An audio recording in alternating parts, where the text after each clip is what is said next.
आज हम जिस टॉपिक के बारे में बात कर रहे हैं वो स्टूडेंट्स के बीच बहुत ही कॉमन है, स्पेशली उनके लिए जो गवर्नमेंट एग्ज़ाम्स की तैयारी करते हैं। आपका ज़्यादा समय नहीं लेते हुए आज हम एसएससी स्कैम के बारे में बात करते हैं जो काफ़ी दिनों से चर्चा में है। जो भी लोग एसएससी एग्ज़ाम देते हैं वो जानते हैं कि इतनी तैयारी करने के बाद भी जब एग्ज़ाम क्लियर नहीं होता और एक स्कैम का पता चलता है तो वो लोग निराश हो जाते हैं। देखा जाए तो एक तरफ तो एग्ज़ाम कंडक्टिंग बॉडी इतनी स्ट्रिक्ट है कि अगर कोई स्टूडेंट 1 मिनट भी लेट हो जाता है तो उसे एंट्री नहीं मिलती, और दूसरी तरफ जब एक ही सेंटर से इतने लोग पास हो जाते हैं तब कोई कुछ नहीं बोलता।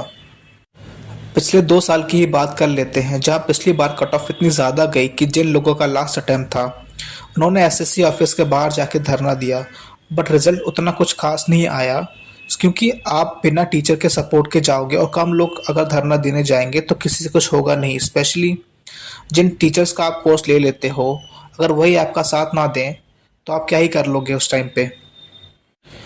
कुछ लोगों ने कोर्ट का सहारा भी लिया, बट इस देश में अपने हक के लिए लड़ने के लिए भी बहुत पैसे लगते हैं।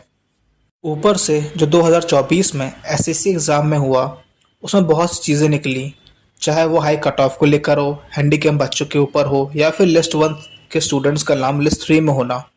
ये शक तो पैदा करता ही है, लेकिन हम कुछ कर नहीं रहे, बस वेट कर रहे हैं कि कोई न कोई तो कुछ कर ही लेगा। ऐसे भी 1-2 टीचर्स लगे हुए हैं बस कोर्ट केस के लिए, लेकिन जब बात लाखों बच्चों की होती है तो बच्चों को भी अपने एंड पे कुछ ना कुछ करना होगा। और सारे टीचर्स जिनसे आप पढ़ते हो उनको बोलो कि आगे आएँ, दिन का एक कमेंट उनको जगाने के लिए, उनको याद दिलाने के लिए कि हमने आपसे पढ़ा है, आप भी हमारा सपोर्ट करें, उसके लिए काफ़ी है। आपको लग रहा होगा कि टीचर्स तो आपस में ही लड़ते रहते हैं, उनकी आपस में ही नहीं बनती, बट ये भी एक तरीके से स्कैम है एसएससी की तरह ही, जहां आपने देखा होगा बहुत सी वीडियोस में कि टीचर भले एक दूसरे को उल्टा सीधा बोले, एक दूसरे पे इल्ज़ाम लगाएं, लेकिन अगले ही पल वो किसी न किसी फंक्शन में आपको गले मिलते हुए दिखाई देते हैं। इसलिए टीचर्स की लड़ाई में इतना ध्यान मत दो, वो भी एक तरीके से व्यूज़ कमाने का साधन है। मैं बस इस वीडियो में यही कहना चाहता हूँ कि जितना हो सके अपने एंड पे करो, जितना लड़ सकते हो अपने एंड पे लड़ो, जब तक आपके हित में कोई पॉजिटिव चीज़ नहीं होती। वैसे भी कोर्ट 7 जनवरी तक बंद है और 18 जनवरी से मेंस का एग्ज़ाम है, तो आप ये मान के चलो कि चांसेस 50-50% भी है। अगर कोर्ट ने डे 1 पे आपकी बात सुन ली और स्टे लगा दिया तो बहुत अच्छी बात है।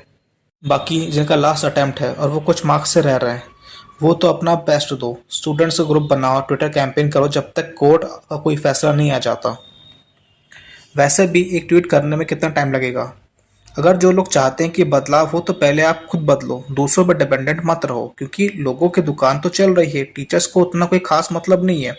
सिर्फ 1-2 टीचर्स ही हैं जो आपके सपोर्ट में खड़े हैं, बाकी सबको सिर्फ कोर्स बेचना है और बस यही करना है उनको। उनको ये कि हम कोर्स बेचेंगे, हम पैसे कमाएंगे, हमें कोर्ट केस से कोई मतलब नहीं है। तो आपका साथ कोई नहीं देगा, सिर्फ आप खुद ही हो जो अपने लिए कुछ कर सकते हो। मेरा बस ये कहना है कि जब तक कोर्ट का कोई फैसला नहीं आ जाता तब तक आप खाली मत बैठो। जिनका लास्ट अटेम्प्ट था वो लोग तो लग जाओ, वो ट्विटर कैंपेन करो, क्योंकि जिस एग्ज़ाम के लिए आपने सालों दिए उसके लिए 5 मिनट देने में कोई प्रॉब्लम नहीं है। और उन टीचर्स को टैग करो और उनको बोलो कि हमने आपसे पढ़ा है तो आप तो हमारा सपोर्ट कर ही सकते हो। एटलीस्ट अगर ट्विटर कैंपेन कंटिन्यू रहेगा तो सरकार के पास आवाज़ तक तो पहुंचेगी। वैसे भी हमने देखा है कि पिछले कैंपेन में ज़्यादा कुछ हुआ नहीं, बट इसका मतलब ये नहीं कि उससे कुछ होगा नहीं। कोशिश करते रहेंगे, कभी न कभी कुछ तो होगा। एटलीस्ट जिनका लास्ट अटेम्प्ट है वो तो ट्राई करो। और एक और बात थी भाई, जिनका लास्ट अटेम्प्ट है अगर उनका कोई भी पॉजिटिव चीज़ नहीं होती है इस बार तो वो अपनी फील्ड चेंज कर लें, क्योंकि कोई मतलब नहीं है फंसने का अब। क्योंकि जब तक सही तरीके से एग्ज़ाम कंडक्ट नहीं होगा तब तक आप कितना भी पढ़ लो कुछ नहीं होने वाला, हर बार कोई ना कोई नया स्कैम आ ही जाएगा। और अगर आपको सिर्फ एसएससी फील्ड में ही जाना है तो आप सर्टिफिकेट्स बनवा लो, वैसे भी हैंडीकैप सर्टिफिकेट बन ही रहे हैं, आप हैंडीकैप सर्टिफिकेट बनवा लो, ईडब्ल्यूएस सर्टिफिकेट बनवा लो, या कोई अदर कैटेगरी का सर्टिफिकेट बनवा लो। क्योंकि अगर आप जनरल से हो तो आप भूल जाओ कि आपका मेहनत से कुछ होगा, आपको जुगाड़ लगाना ही पड़ेगा।